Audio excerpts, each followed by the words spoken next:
राम राम किसान भाइयों। Agriculture technology YouTube channel में आप सभी का स्वागत है। कई किसान भाइयों की डिमांड पर आज मैं आपके लिए वीडियो लेकर आया हूं सोलर पंप योजना के बारे में। इस योजना का नाम है प्रधानमंत्री किसान ऊर्जा सुरक्षा एवं उत्थान महाभियान, जिसका संक्षिप्त नाम है पीएम कुसुम योजना।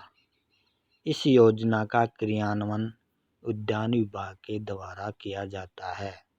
तो आइए दोस्तों, उद्यान विभाग की इस गाइडलाइन के बारे में जानते हैं। पहले हम बात करते हैं अनुदान या सब्सिडी की। इस योजना अंतर्गत अर्थात पीएम कुसुम योजना अंतर्गत सोलर पंप स्थापित करने पर कृषक को कुल लागत राशि का 60% अनुदान सरकार के द्वारा दिया जाता है। इसमें से 30% अनुदान केंद्र सरकार के द्वारा दिया जाता है और 30% अनुदान राज्य सरकार के द्वारा दिया जाता है। शेष 40% राशि कृषक हिस्सा राशि के रूप में कृषक को ही वहन करनी होती है। इस 40% कृषक हिस्सा राशि में से कृषक चाहे तो 30% राशि का बैंक ऋण भी प्राप्त कर सकता है। अब हम बात करते हैं कृषक चयन हेतु पात्रता, अर्थात कौन से कृषक इस योजना का लाभ ले सकते हैं।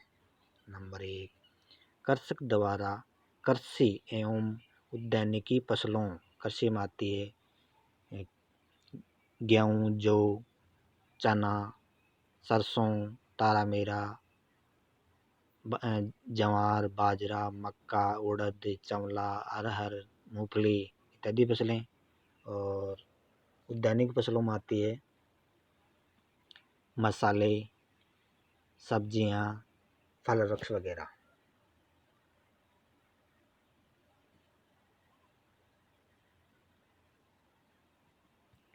में सिंचाई हेतु ड्रिप या मिनी स्प्रिंकलर या माइक्रो स्प्रिंकलर या स्प्रिंकलर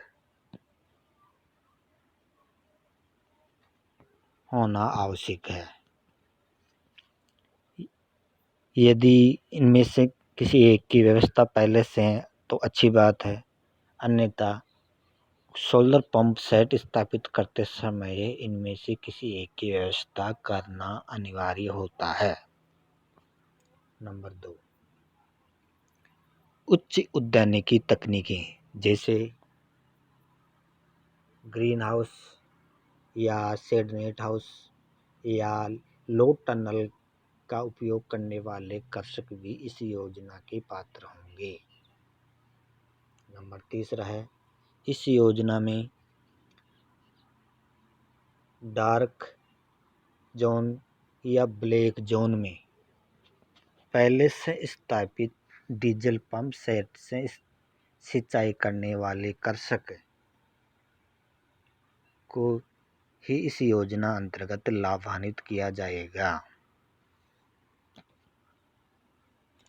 नेवर एवं दुलाराव जी ग्राम पंचायत डार्क जोन में ही आती है।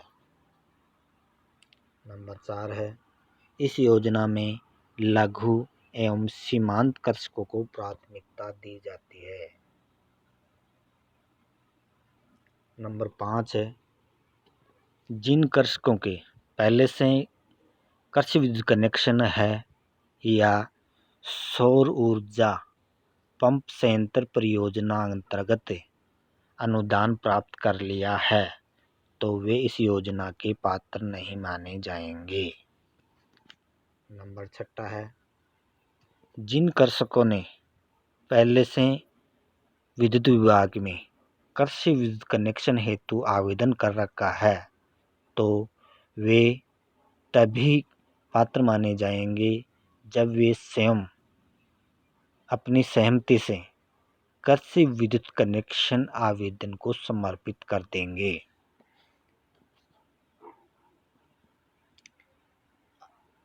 अब हम बात करते हैं कैपेसिटी या क्षमता की। यदि कृषक 3 HP का सोलर पंप सेट स्थापित करना चाहता है तो उसके पास 0.4 हेक्टर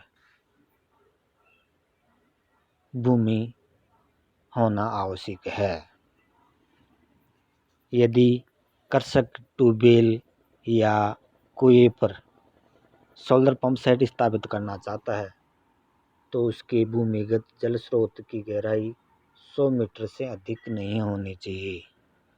इसके अलावा यदि वाटर स्ट्रक्चर जैसे जल संग्रहण ढांचा या डिक्की या फार्म पॉन्ड या जल हौज पर सोलर पंप सेट स्थापित करना चाहता है तो जल संग्रहण ढांचे की न्यूनतम भराव क्षमता 1000 घन मीटर होनी चाहिए। डिग्गी की न्यूनतम भराव क्षमता 400 घन मीटर होनी चाहिए।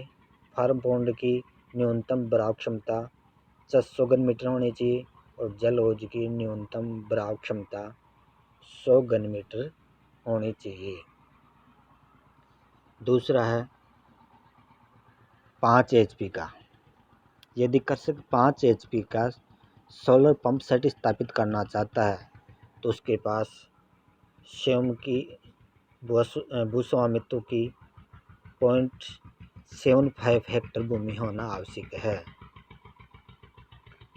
यदि ट्यूबवेल या कुएं पर सोलर पंप सेट स्थापित करना चाहता है तो भूमिगत जल स्रोत की गहराई 100 मीटर से अधिक नहीं होनी चाहिए।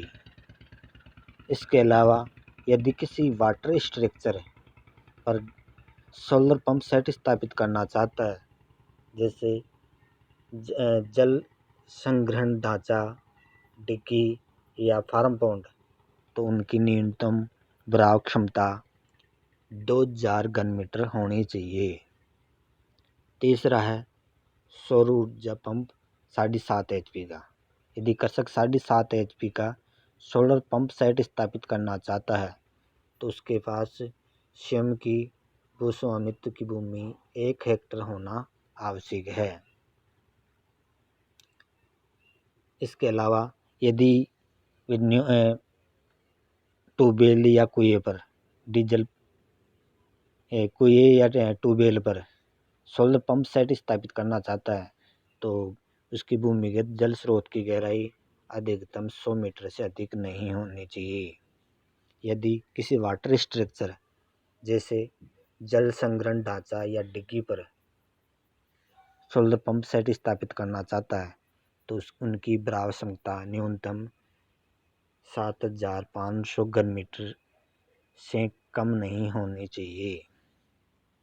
अब हम बात करते हैं आवश्यक दस्तावेज की।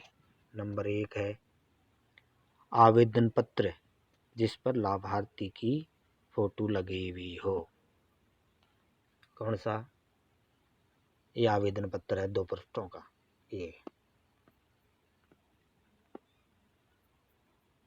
नंबर दूसरा है कृषक का आधार कार्ड व जन आधार कार्ड। तीसरा है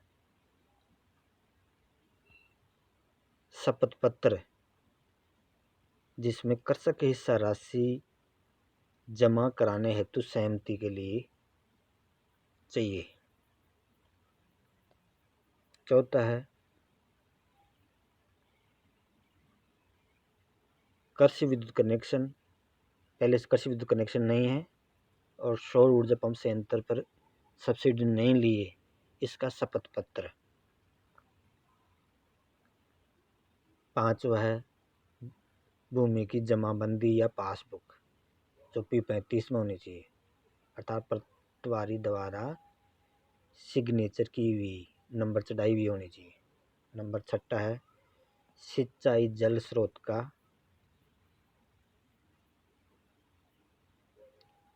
प्रमाण पत्र। सातवां है